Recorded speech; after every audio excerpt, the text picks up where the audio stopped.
change the world, start off by making your bed.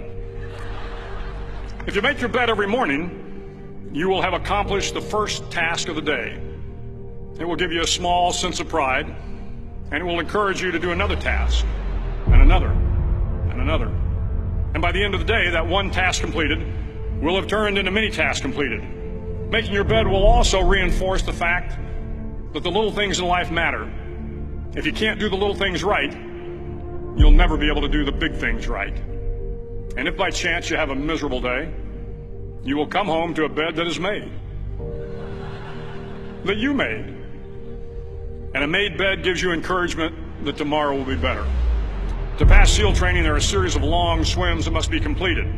One is the night swim. Before the swim, the instructors joyfully brief the students on all the species of sharks that inhabit the waters off San Clemente. They assure you, however, that no student has ever been eaten by a shark, at least not that they can remember. But you are also taught that if a shark begins to circle your position, stand your ground. Do not swim away. Do not act afraid. And if the shark, hungry for a midnight snack, darts towards you, then summons up all your strength and punch him in the snout, and he will turn and swim away. There are a lot of sharks in the world. If you hope to complete the swim, you will have to deal with them. So if you want to change the world, don't back down from the sharks. Over a few weeks of difficult training, my SEAL class, which started with 150 men, was down to just 42. There were now 6 boat crews of 7 men each. I was in the boat with the tall guys, but the best boat crew we had was made up of the little guys, the Munchkin crew, we called them. No one was over 5'5". The Munchkin boat crew had 1 American Indian, 1 African American, 1 Polish American, 1 Greek American, 1 Italian American, and 2 tough kids from the Midwest. They out-paddled, outran, and outswam all the other boat crews. The big men in the other boat crews would always make good-natured fun of the tiny little flippers the Munchkins put on their tiny little feet prior to every swim. But somehow these little guys from every corner of the nation and the world always had the last laugh, swimming faster than everyone and reaching the shore long before the rest of us. SEAL training was a great equalizer. Nothing mattered but your will to succeed, not your color, not your ethnic background, not your education, not your social status. If you want to change the world, measure a person by the size of their heart, not by the size of their flippers. The 9th week of training is referred to as Hell Week. It is 6 days of no sleep, constant physical and mental harassment, and 1 special day at the Mud Flats.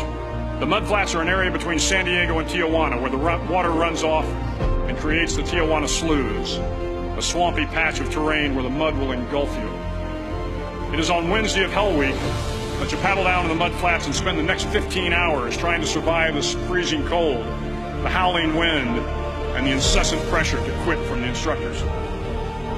As the sun began to set that Wednesday evening, my training class, having committed some egregious infraction to rules, was ordered into the mud. The mud consumed each man till there was nothing visible but our heads.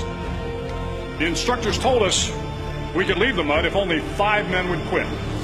Only 5 men, just 5 men, and we could get out of the oppressive cold. Looking around the mud flat, it was apparent that some students were about to give up. It was still over 8 hours till the sun came up. 8 more hours of bone-chilling cold. The chattering teeth and the shivering moans of the trainees were so loud, it was hard to hear anything.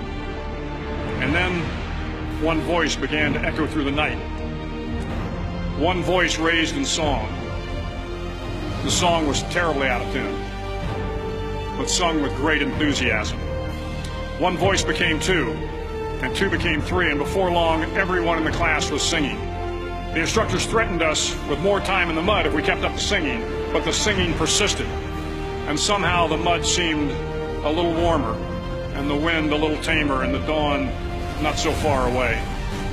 If I have learned anything in my time traveling the world, it is the power of hope.